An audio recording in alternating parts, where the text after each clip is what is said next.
Hey, and welcome back to another exciting episode of Extra Feature Energy. I have one, not two, but technically two, but I have two cats too, so that's four guests. I'm going with four.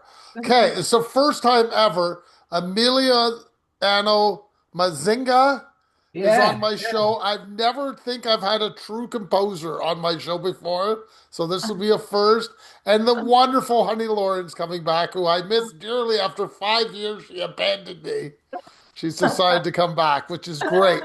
And she told me she's going to be back again this year with this short I missed because she forgot to send it to me. So I'm going to hold her to that. So nice to be back. Thank you for having So let's start. This is your baby from the beginning, honey. This is all yours.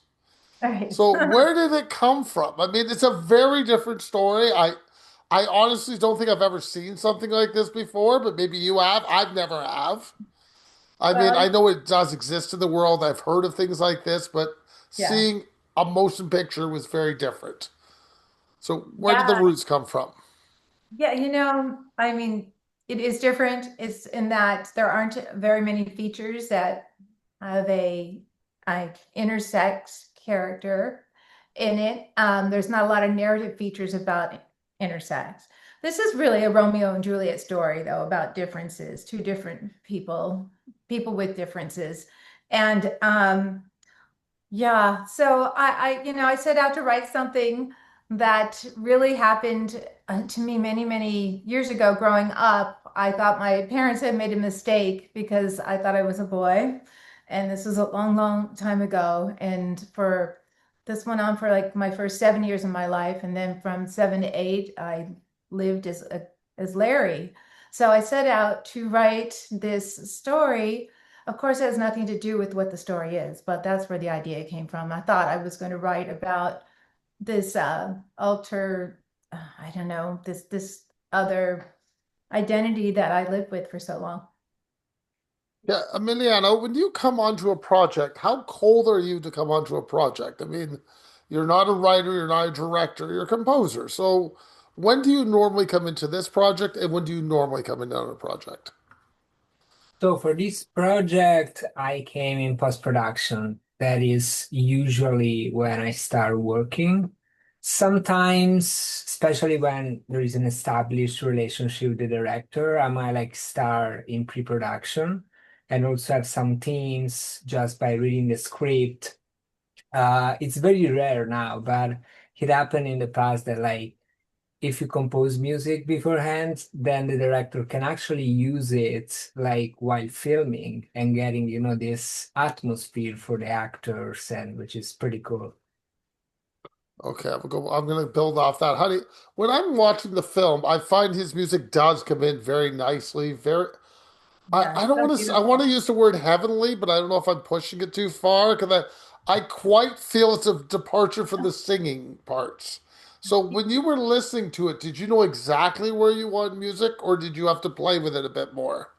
Well, it's good that you said heavenly because that was sort of the image we used was a carousel in heaven and Hmm. that was something I got from Emiliano. I heard this music on his website and it had this quality, just that's where it brought me. And because his character is talking to us from heaven, I felt that and the idea of this beautiful waltz, this was in there, and Emiliano really just brought it to life.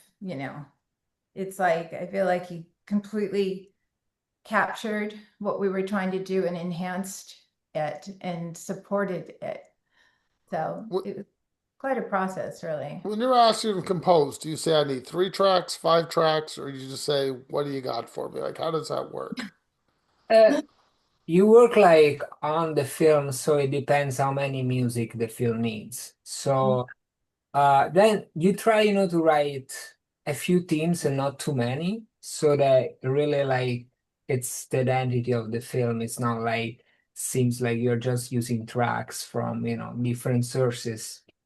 And yeah, what you said about heaven, I'm glad that you catch that because that was like that thing that Ani said, like carousel in heaven, like really inspired me to to write the right music. I remember sending the first idea that wasn't quite right, and then she said this carousel in heaven, and that really like struck me. And it's so important because like music oftentimes plays with the voiceover and it's gonna tell something that the audience doesn't know yet. Like it's this first scene, we don't know what happens at the end of the movie. I don't want to spoil for the audience that hasn't watched it yet, but like the music really helps there. Like Yeah. with the voiceover, like to really, setting where yeah.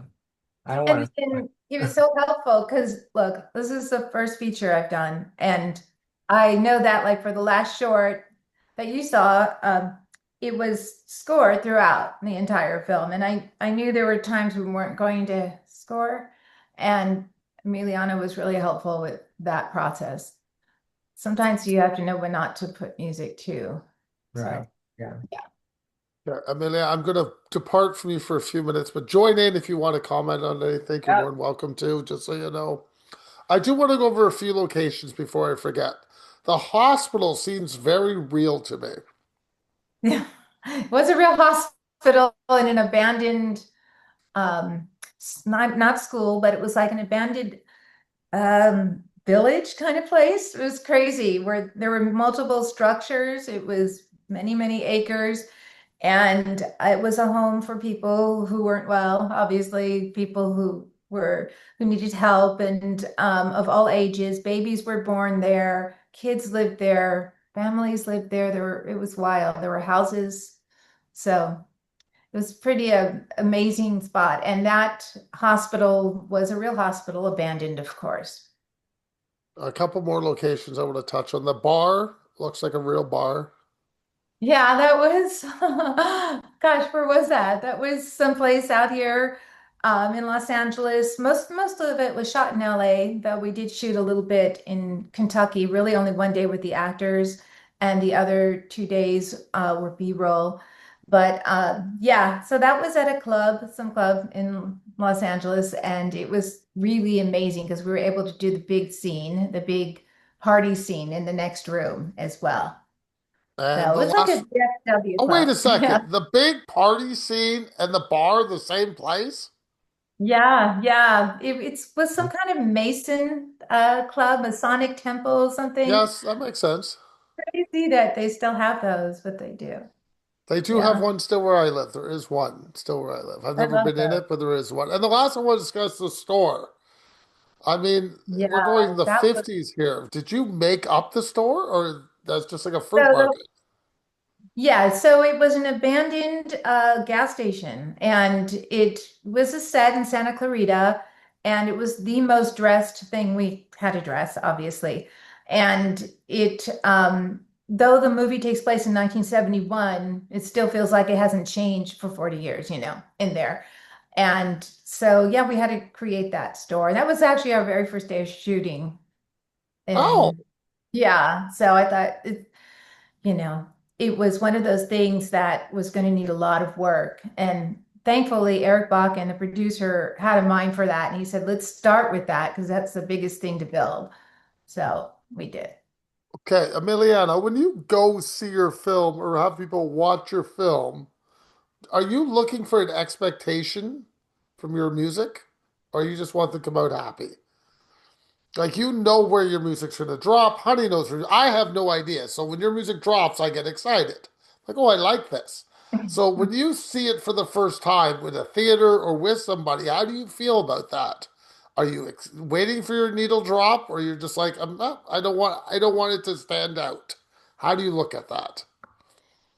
Well, it's usually quite a surprise because when I work on the film, it's just, one part, but it's not the end of the chain. So there is always like the mix. So you never know if the music is gonna be there throughout or something is taken out or like what's the level. For instance, in this film, the music has been mixed quite high, so you can hear it a lot. And I was surprised. I was like, wow, it's really featured in many scenes. Um, And yeah, I try really to see how it works with the story. And when when you watch the whole movie and you see the audience reacting, we were in Sedona a few weeks ago for the festival, and like hearing the audience like really saying, how that brought out the performance of the actors, especially in such an emotional film like this one. I think, yeah, that's what I was looking for, like the music really working with the emotional side of the film. And I loved I, it loud. That was my thing, I wanted it so loud. I did notice The that louder the this better. it booms. It really does. You know when your music shows up. I find your singing scenes you kept a little more toned down, Mhm. but is booming. I'm looking forward to it by the end of the film. Like, oh, I don't want this to end because I'm enjoying it. Love Hey, that. It's sort of a character in the movie, I think yeah. Emilia has said, and that makes a lot of sense. I have a weird question about the farm. Now, you keep doing shots of these plants. Yeah. What is that plant? Because I couldn't figure it Oh, out. you can, oh yeah, it's tobacco. It's Oh, big because yellow tobacco. Yeah. I've never seen tobacco grown, and I don't smoke it, so that's probably Yeah. why I had no idea what that was. It's so beautiful for such a, it's terrible what, it does, but it's what they do to the plant, actually. The plant itself is beautiful. But yeah, yeah. But Big and you yellow. focus on that tobacco a lot, even on your pan shots, wide shots. You bring it in wide, and even when you come in the barn, I still see more tobacco. Now, Oh is that yeah. your plan to constantly place it places so I would notice, or just The it world happened? they live in. They live on a tobacco farm in 1971, probably when there were still independent tobacco farms, and that's the year it was going down. It's like big tobacco farms were taking over, corporate. So while we actually shot on one of the last probably remaining private tobacco farms, it was their last year of growing actually Oh, after 30 years, and ours was the last crop. They're cutting it down as we were shooting. So thank God we got it in because it's really hard to find an independent tobacco farm now, let alone even in 1971. They were there. But yeah, I mean, he was part of this world that he couldn't stay in. There was no place for him there. For people who don't know what the movie's about, it's about a kid born in 1941 between the sexes with ambiguous genitalia. And so the parents had to choose the sex of the baby. This baby was born intersex. And 30 years later, this baby was raised a man with the help of hormone treatment. So here we are in 1971, and there's this tobacco is very important. He loved it there. Like if he had his way, he would just be there. That's oh, his way. definitely got that. Yeah. Okay. You have a couple scenes with motorcycle riding. Yeah. Now, can your actor actually ride a motorcycle, or is that a stunt double? Oh boy, could he? He absolutely could. However, obviously, I wasn't allowed to have him do it. He needed a special license. Uh, Billy, the bar guy, he drove off because he had his license, but my lead, he knows how to do that, but he couldn't, so we had to um, create that. So Okay, but so how do you recreate your riding shots? You have a couple shots, you clearly see him on a bike. I know it's movie magic, well, but yeah, can it's you let being me in a pulled bit on a more? trailer. Yeah. So, Uh-huh. yeah, but it would have been too dangerous for him to do it. And then also to have Lily, Gigi Heiss, who plays Lily, on the back of the bike with him. So, we had to fake it. Okay, Amelia, I'm going to keep trying on some of these music questions. How many instruments do you play on your thing? I mean, I know you're a Oh, yeah, composer, that's but a do you good play question. everything? Because I honestly don't know. I can see instruments behind you on the video, people, so I'm going there. Yeah. Actually, on this one, I only play piano, and then I hired a few string players to. Oh, okay. Actually, this is a unique story because usually, like when you have to audition for a film, you just, you write something one day on your computer and you send it out. Um, in this case, I love the movie so much. I watched the movie and I was about to send something, and I was like, "Oh, I really need to show how this can be like the final product." And so I hired some musicians before even being hired on the film. So like to show that, and I think that paid out. But Oh like, yeah. I was like, these are real strings, because most people don't even ever, do that. It's so yeah, we recognize that right away. I'm like, what am I listening to? Oh my God, it was so beautiful. So let's back this up. You watched the film Cold then the first time, right? There's no music in it yet other than the singing parts. I don't no, think that was in there there. was. I think there was some music, some temp music. There was Yeah, but there wasn't any of that other part with the lyrics and stuff in there. There was a little bit of temp. a little bit, yeah. So I guess what I'm really looking for here, how do you know what to do? I mean, I understand you got to go find a product, you talked to Honey, but I mean, you're watching, you're sitting there. Are you taking notes while you do it? Say, oh, I want to do this here. Or does that come after? Like, I really want that whole brain working process. Yeah, like you get some ideas, and of course, like you spend some times also at the piano improvising and getting a sense of what can work, what doesn't. But then at the end of the day, it was like conversation with Honey, and also like having Honey in my studio, and like we really tried things out in person, and that was like a big Yeah, difference for me. I work with maybe. directors also like not necessarily in LA. So having that was like huge for me. And having Honey and Davey, like also Davey has like some musical background, like was very helpful to do that. And then, then when they left, I was continuing and then they came back and I was showing. So it was really a collaborative process at the end of the day that. It was amazing to watch him because I'd go over there and he'd start playing live to the music, to the picture. So much so that I didn't realize that was happening. Do you remember? I'm like, what? So it was pretty amazing to watch Okay. somebody do that. She's so I talented. He is very talented. I agree. I Thank you. want to touch on the casting process a bit. You do a lot Yeah, of eras of people. So you have them with little kids, let's say teenagers and adults.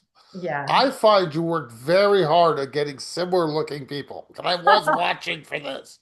So how hard was that? I mean, even your leads, when they're little kids, look very similar to what I would expect them to. Obviously not exactly, but enough that I'm like, I get it. She Unbelievably. made an effort. Here the truth is, I had 5 to 7 children to choose from for the lead, for Larry. That's the truth. And the first one I got, the parents didn't want, after reading the script, they wouldn't let him do it.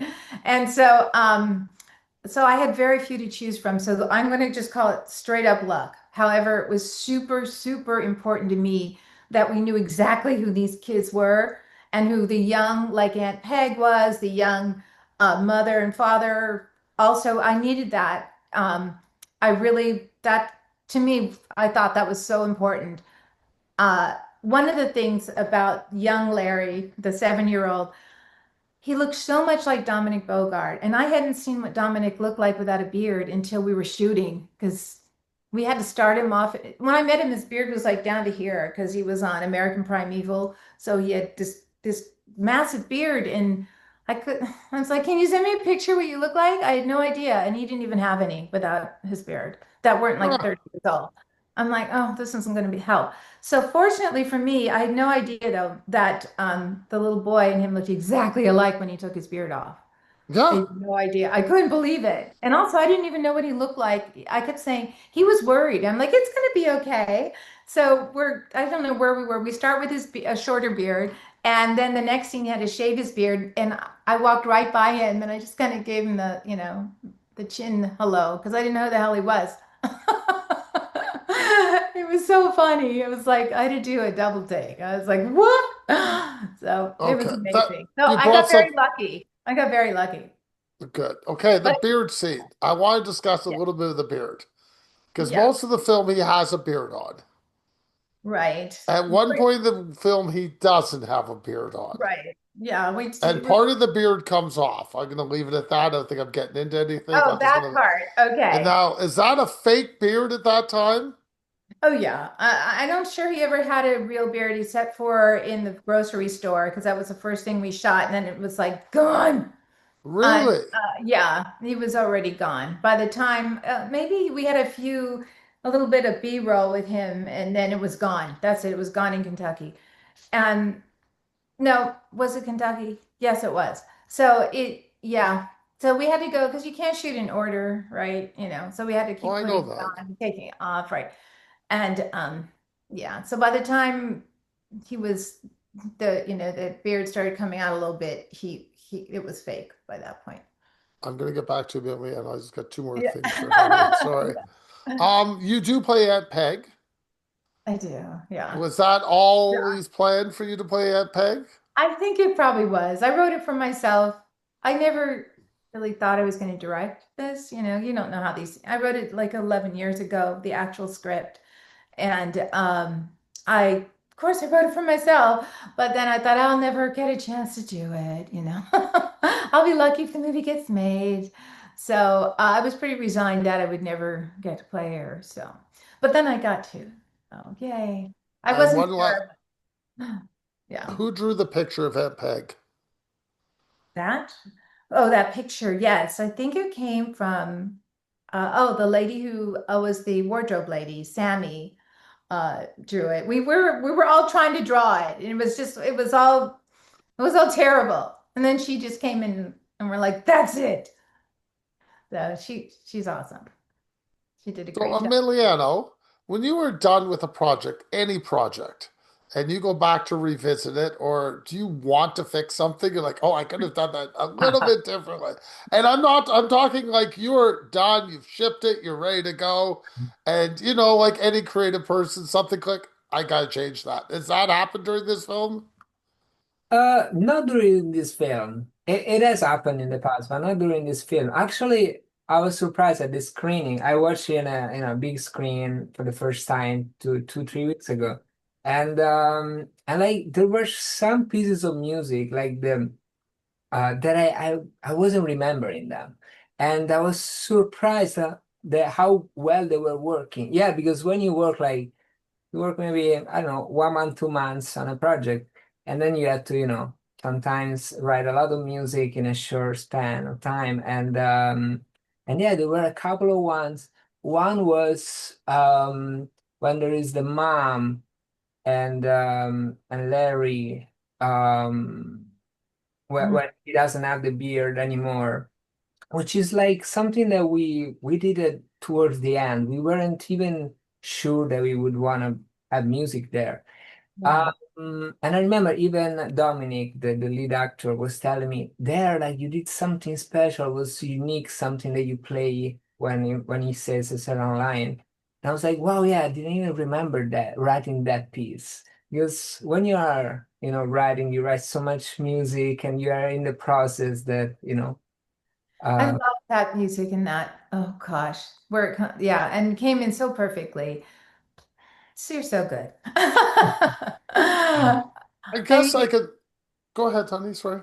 I know it just occurred to me that this was 3 weeks, 2.5, 3 weeks ago was the first time Emiliano saw it on a big screen. Because I think you were working when we did a screening in LA and she couldn't make it. And anyway, so I'm thrilled that you got to see it on the big screen. That's great. yeah, Yeah, it's a movie that you need to watch on a big screen. It really oh, well, this is the different. biggest I get is this lovely computer screen. I Yeah, guess I could put it on my TV. that's a bit. So honey, you wear a beautiful black and white outfit at one point. Yes, yeah. So there's a story to that. That I is hope so, because I love this outfit. I was like, what? Where did that this is come from? That's so funny. That's a replica of a Biba, which is a very famous boutique in London. So I found a picture. I'm that girl. I love wardrobe, and I found a picture, and I just said we got to recreate this. And the thing about Biba, which I didn't know until maybe the night before we were shooting the scene in the prison, because I had asked to put that black and white floor there. And well, when you see the movie, it's obvious why. And everyone's like giving me so much grief. And I'm like, no, no, it's got to have a black and white floor there. Because in my brain, when I wrote it, they were wearing black and white prison uniforms. Everyone's like, that's not a thing, honey. That's like, Halloween. I'm like, okay. So we need to have the floor. Big thing. I got so much grief, especially from Davey. They put down the floor and it was fine. I go to find out that Biba was famous for their black and white floor. I had no idea. So there you go. And somebody who I talked to, maybe the first person who interviewed me about this film, uh, he said to me, he turns out that he's friends with the lady who designed that suit for Biba. Oh So God. just goes on and on. So I'm just super happy. Number one, that we got the suit. Number two, that I got the floor. Okay, I do have one last. Who's for Janice? Who is this? It says That's in the my credits. mom. My mom's Janice. I Yeah, have my to. mom. She loved this script so much. And um, in fact, after she read it, she said something to me, which is really one of the last lines that Lily has. And I was like, "Thank you, Mom. I'm taking that line," and which I won't say, spoiler alert. But so she passed away 7 years ago, and so sad that miss her every day, miss her every day. And so of course I had to dedicate the film to her. Okay, this is going to be a question for both of you, so I'm going to try to explain as best I can. Since this being your first film, honey, I Yeah, want to know how you feel you developed as a director from day one till day, I'll say 15, 20, it looks like. And I 20 mean, years. did you feel you developed composing with Honey from when you started until you ended? Well, I'm going to say this. I learned so much. This is not like doing a long short because that's what I've done, three shorts prior to this. And the way I got through this and even had the balls to do this was I told myself, oh, it's just like a long short. It's nothing like that. So I learned that, and that was a good thing. Um, Also, I learned to, I think as we went along, in many ways, I did get more comfortable because there's certain things that you forget, like how much time do we have in this location? Because here I am hurrying, hurrying, and it's like, oh, I actually have another half hour. So the things that it's on the paper and I forgot to add, you're doing it. So I feel like I got more comfortable in my own skin doing it as we went along. I really do. Yeah. For me was first of all finding the teams and and then, when we found the teams, like we were working so closely with Honey that I really wanted to get inside the story even more and inside the characters' minds to really like portray that. So I remember Honey sent me the book that she wrote. Right. And that helped immensely because on the book you can actually read what they're thinking while they're doing. Ah, And so I try, yeah, then with the music. So there were so many layers that, after that we nailed something, we found the themes, then you could work on something different and like a different layer and go deeper and deeper. So yeah, that was Yeah, the process. that's amazing. I forgot I sent you the book. I had written the script, and then during COVID, I decided to write the book, and then I kind of layered in some stuff from this book onto. I kind of did it backwards. Most people write a book first and then the script from the book, but I just did it the other way around. And the book is told in like seven different voices: the mother, father, Lily, Larry, Aunt Peg, and so on. Yeah. okay. Emiliano, it's your first time on the show. I need your favorite film. Oh, ooh, it's a Honey film. should have warned you I do ask this question. Yeah, I He probably it, forgot. doesn't remember. it's a film by Giuseppe Tornatore, the directors that wrote Cinema Paradiso, and this film is called The Legend of 900. Thank you. Okay. Oh, that's I beautiful. want to give you guys enough time to tell you the rest of your stuff, so I'll give you just one more quick question.